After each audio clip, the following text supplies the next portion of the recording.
SJC-11803, Commonwealth v. Shabazz Augustine.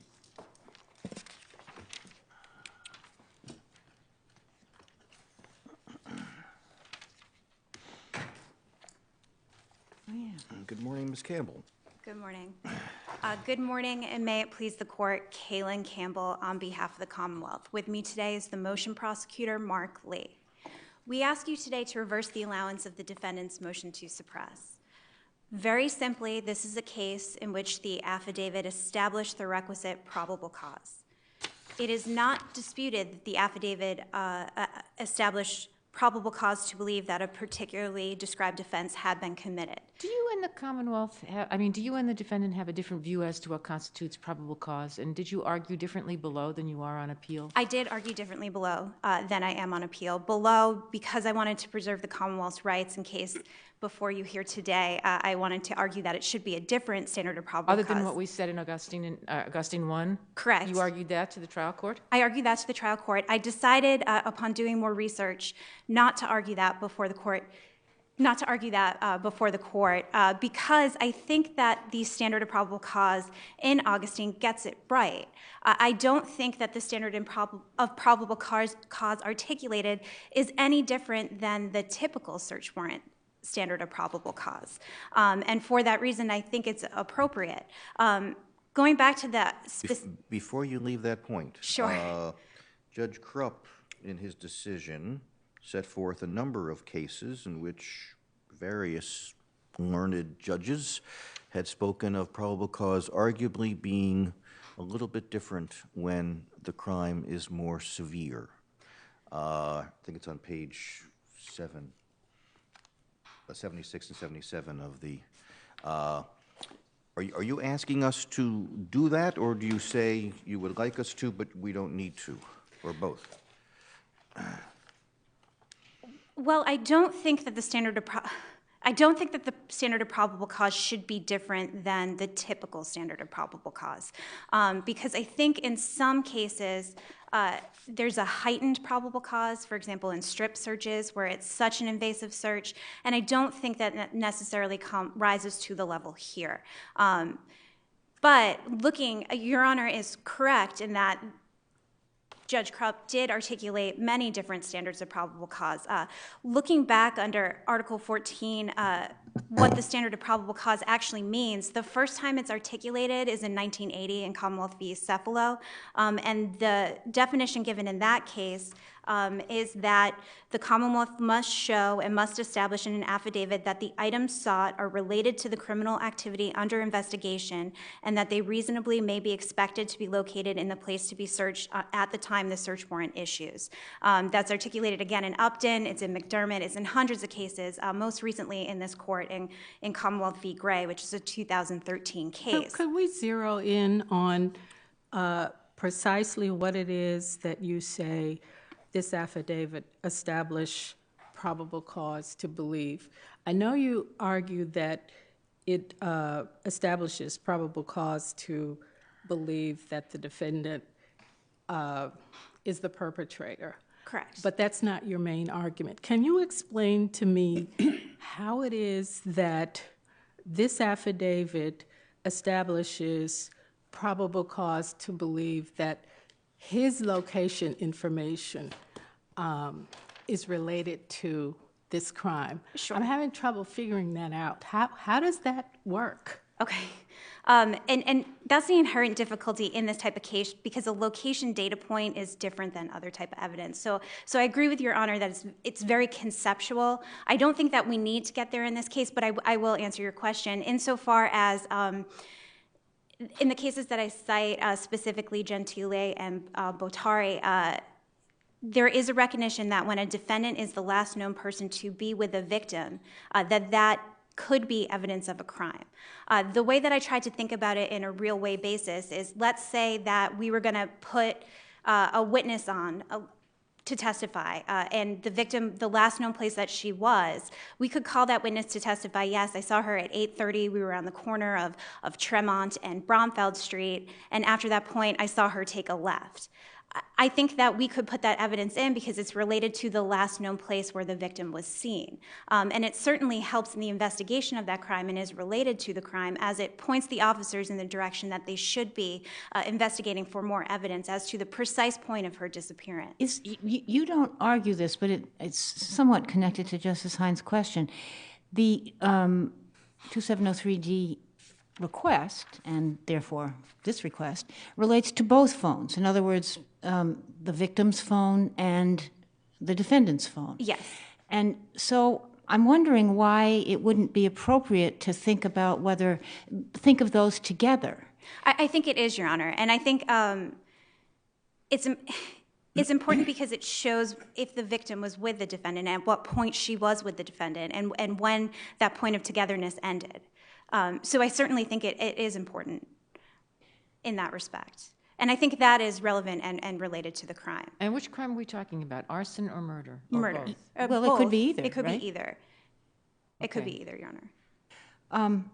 Just a factual question. Sure. Because I can't figure this slight thing out. What do you make of the paragraph in the affidavit about, or how do you explain the phone call for 53 minutes, I think, but anyway, on August 25th? Maybe I've got the wrong time, but anyway, I do have the wrong time. It's 17 minutes maybe. August 25th, Sure. between the Florida boyfriend and the phone. I the victim's disagree phone. that it was 17 minutes. If you look, and How this much is? Oh, was it in it's seconds? 2 minutes. Oh, And maybe that I just read it wrong. Okay. It's confusing because it does lay out a number of phone calls, but it's paragraph 11, subsection A, subsection 6.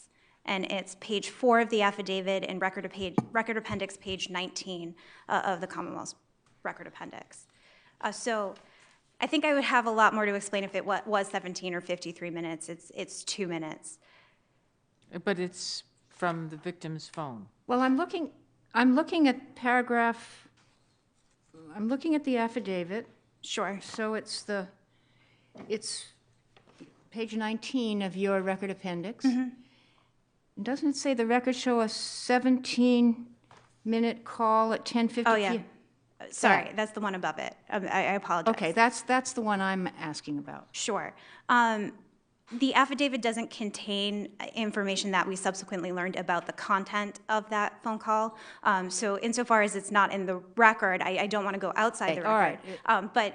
But we do have information that, But does that, I guess the question then is, does that vitiate or weaken or materially affect in a negative way the finding of probable cause? I don't believe so, because even if that were to lead to the reference that she was alive at that point, there's nothing to support that he didn't kill her shortly after that point. The testimony was that her body had been in the Charles River for such an amount of time that her skin had decomposed. What time was the car found? The car was found at 12 o'clock, midnight, on August 25th. This is later on in the day, but conceivably you could think of a point. No, well, the car was the day before. The day before. Right. Conceivably, you could, even if she were alive, she could have been with the defendant at that time, been at his apartment, been killed some time after that phone call was made. Based on the information that we have from her other boyfriend in Florida, we don't think that's the case, based on the way that he described the conversation. There's nothing to show that it was indeed the victim that he was speaking to. But that's not part of this. That's not part of this, but that is something that the Commonwealth knows, just to answer your question. Well, the affidavit says when Barnett asked the victim why she was whispering, she responded that she was at home with her brother who was sleeping, did not want to disturb him. So that's in the affidavit. That is in the affidavit, correct. So that suggests that actually, he appeared to think that he was speaking with her. Well, he did, but she was whispering. So I would say that it doesn't necessarily, it could lead to that inference, and I agree it could lead to that inference. But it doesn't say that, you're right. It doesn't say that. I would say at that point in time, we know that that's not true because her father had already reported her missing. So she was not, in fact, at home in Malden with her brother sleeping. So the truth of that statement can be shown to be false through the other facts in the affidavit. Now, I didn't look carefully. Did the judge suppress also the victims' telephone calls or just Augustine's? Just Augustine's. So, The motion was limited to Augustine. It was limited to okay, Augustine's. so you will have the victims' cell phone information. We do. So the value of this will be in part to ascertain to what extent they were at the same location or close, Correct. as well as to determine whether there were places he went to during this time frame that may provide you with leads. And I guess one of the places would be near, I think it was the Charles River where her body was found, correct? Correct. So you would be looking for that location information as well. That location. Also, he makes a phone call approximately a half hour after the car is found burning. It's his location when he makes that phone call. That's of critical evidentiary importance. Would it be appropriate to take this sought 2 weeks or over 2 weeks of CSLI? Could the judge say, well, you've got or a magistrate looking at this affidavit, you've got probable cause from August 24th to August 25th or 6th, but you don't, I don't see probable cause for the rest. Sure. Or is it an all or nothing proposition? I don't believe it's an all or nothing proposition. I know that the court is seeking amicus briefs in a similar case, asking what should happen when Okay. when there's probable cause to believe for a period of time and you get a longer period of time. I think you treat it like a typical search warrant and you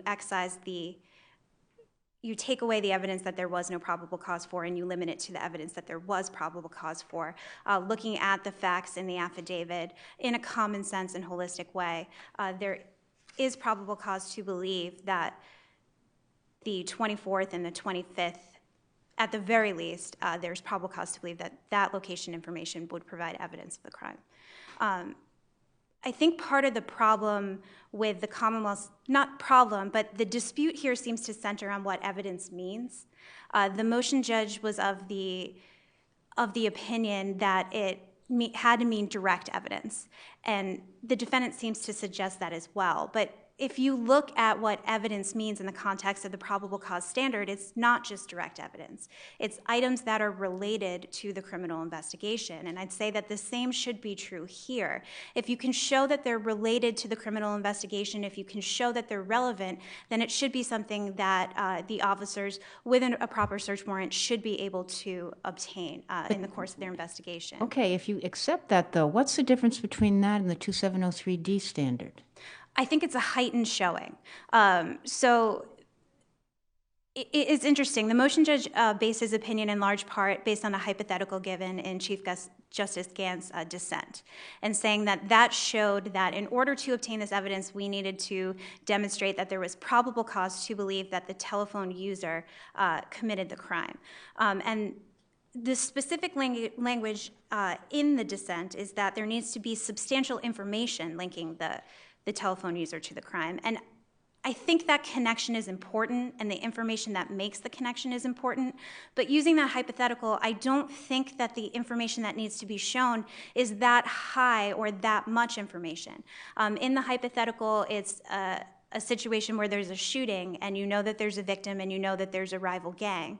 And I think to obtain a gang member's CSLI in that instance, you would have to show that there's some information showing that he was near the scene or he had contact with the victim that day, or he was seen running from the scene, that type of information. And I think that type of information is certainly in the affidavit that we have here. So the last paragraph, and I do appreciate that the trooper was writing this affidavit for a 2703D thing, but if you transpose it to probable cause, the need for a probable cause showing, when she says, it's important to either include or exclude the defendant, Mr. Augustine, that goes out, because that clearly would not be probable cause connected to the crime. I agree with that. I think it's important to keep in mind not the trooper's subjective intent and the words that she subjectively... I take that last paragraph as tailored to what she was doing at the time. Correct, So I correct. don't. And I think when you look at the affidavit and the facts and reasonable inferences from the facts, they establish that the defendant had the motive to kill the victim, he had the opportunity to kill the victim, and he showed consciousness of guilt. He changed his story after the victim was reported missing. When asked by the police if he'd be seen near the victim's work on surveillance tape, he began to cry. He left his cousin a voicemail, which I disagree with the motion judge's characterization as ambiguous. It explains his motive. My emotions got the better of me.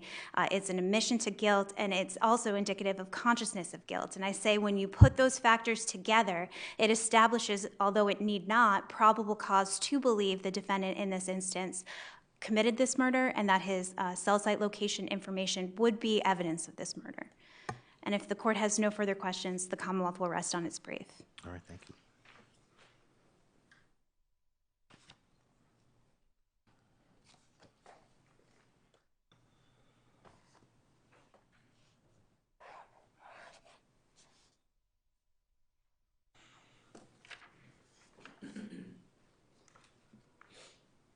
Good morning, Chief Justice Gantz. May it please the court.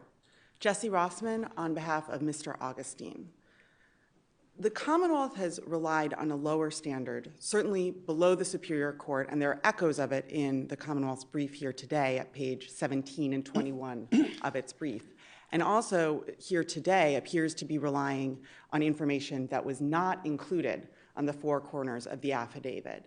And the reasons why are because looking at the four corners of the affidavit under the appropriate standard shows that there is adequate support for Judge Krupp's determination that it fails to establish probable cause. And there are particularly good reasons to defer to Judge Krupp's determination here today. Judge Krupp received this affidavit at this court's explicit instructions to look at it in the first instance to see whether it established probable cause. And in so doing, he essentially stepped into the shoes of a magistrate, which is typically the final word on the denial of a warrant application. Here, Judge Krupp applied the appropriate standard. He looked at the four corners of the affidavit. He looked at all of the evidence. This is not an instance where the Commonwealth is claiming that there was anything missing in his thorough analysis of this. And so it would be odd for this court to give more scrutiny to Judge Krupp's analysis here than what would have occurred if the Commonwealth had actually applied for a warrant in the first place. No, but are you suggesting that because he was the motion judge on a four corners affidavit that his views are entitled to some deference by us more than? I mean, we can look at it too. I'm somewhat confused as to why. With all due respect to Judge Krupp, I don't know why in this circumstance his views are entitled to deference because we're looking at the same stuff. Certainly, Your Honor, this court could conduct an analysis in the first instance, and if it does so, then we believe that it would reach the same result, that the affidavit failed to establish probable cause.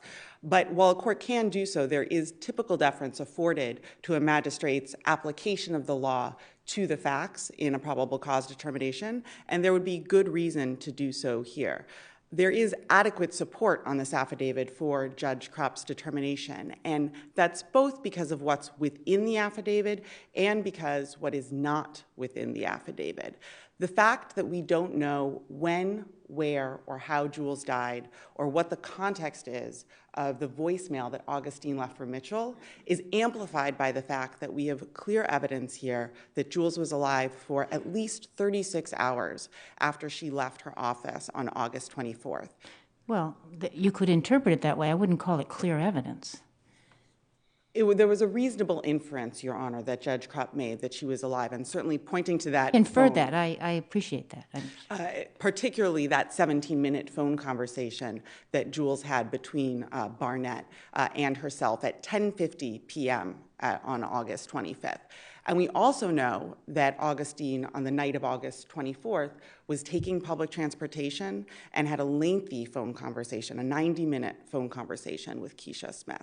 And looking at that affidavit as a whole, at all that information, Judge Krupp properly concluded, and there's adequate support for that conclusion here, that this affidavit failed to establish probable cause. But we also Counsel, know... do you, I'm interrupting somebody. Go ahead. Counsel, do you I'm concerned about the judge's ruling here that the records don't show evidence of a crime unless there's probable cause to believe that the defendant did it. I mean, is that second part required? Is there no other alternative except to establish that the defendant did it? I mean, I can think of cases where you don't have to know who did it. If it's evidence of a crime, it doesn't matter who did it. So how is it that Judge Krupp gets to make that the test here? You're absolutely right, Your Honor, and I don't think that Judge Krupp made that the general test. In fact, at several sites in his decision, both at Record Appendix Site 65 and 82, Judge Krupp explicitly cites this court's test, recognizing that it needs to be probable cause to believe that the item will produce evidence of the crime.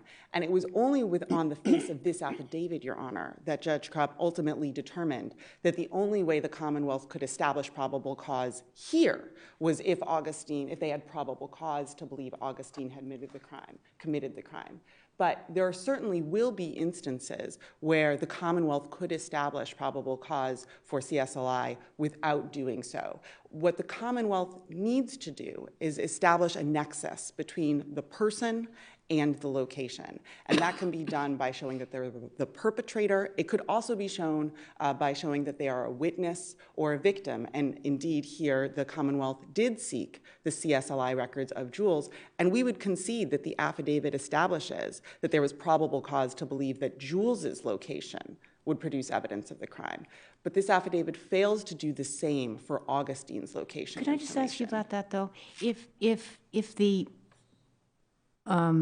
inference one could draw, not compelled perhaps, but you could certainly reasonably draw, that the defendant may have been the last person that anybody knows about being with the defendant because of his cousin and the sort of exchange around between 5:30 and 6:30 on August 24th, and then the call at 6:50, and then there's no more calls. So reasonably inferred that he's the last person that we know about with her. The affidavit seeks the CSLI for both phones, and so just the way that it may be evidence of the crime for her phone, not necessarily that he is the perpetrator, but that if he was the last person with her, where they were or weren't together, it might be, it probably may be related to evidence relating to the crime. It certainly would be related to the crime, Your Honor, and it's clear that on this... Related to the criminal activity under investigation, to quote Cefalo. I think that what this affidavit shows, Your Honor, is that there was a reason why the Commonwealth wanted this information. They had a reason to suspect Augustine.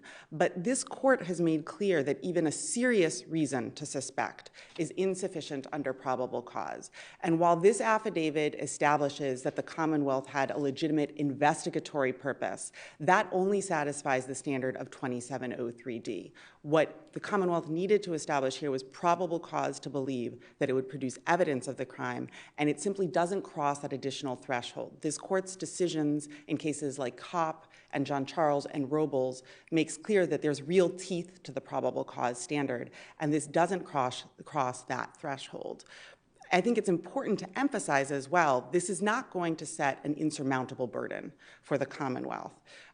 The Commonwealth is correct that it is absolutely appropriate in the appropriate circumstances for the government to seek mere evidence. But Hayden made clear that unlike contraband and fruits and instrumentalities of the crime, which have an automatic connection to the crime, when you're seeking mere evidence, the government needs to make an explicit connection between that item and the crime. And that's the nexus that's missing here. But it's something the Commonwealth is routinely able to do with respect to mere evidence. And there's every reason to believe that they would be able to do so in the future in the appropriate circumstances for location evidence. In fact, this court found that that was established with respect to GPS technology in the Connolly case. It's just that this affidavit doesn't meet that standard here. And Judge Krupp properly reached that determination under the correct statement of what probable cause should be under Augustine 1. Let's walk through. A contrived telephone call from Melissa Mitchell that Augustine triggered based on the claim that he was sick and needed her help, apparently causes her to leave her work at around 7 p.m., leaving her wallet there, leaving the inference that she expected to be returning to work. And then 5 hours later, her car is found burned in Revere. Strong inference that she either was killed or kidnapped at or about that time, isn't there? Again, Your Honor, I think that does establish that the Commonwealth had a reason to suspect Augustine, but without an additional temporal component or a geographic component, that simply doesn't do enough to establish that there's probable cause to believe that Augustine was linked to this crime, or that his location information would produce evidence of that crime. But what about the fact that the phone call with Keisha Smith, it suggests that he is on the North Shore, he's somewhere, he's going to Salem and then Sullivan Square. He's in the area of Revere. That is correct. That what the affidavit establishes is that Augustine was somewhere north of Boston, perhaps the city of Salem, and that Revere is also north of Boston. Well, I'd say it's a little more than that. But I think, Your Honor, that compared to what this court has said in Kopp, for example, there is a high standard to be established. In Kopp, you had a statement by the defendant saying that he could not guarantee that there would not be child pornography on his computer. And there were additional factors, including another computer that had both child pornography and pirated videos that were on the same server. There were the same pirated videos on the defendant's computer. The defendant's computer was in his office, and it was password protected. And yet, even with all of that information, what this court held was that at best, that established a serious reason to suspect, and that didn't satisfy the probable cause standard. And I think Judge Krupp got it right, that looking at the four corners of this affidavit, it similarly may establish that there was a reason to suspect Augustine. It doesn't establish probable cause. Could I pick up on where Chief Justice Gantz just left? We're focusing more or less on the murder here.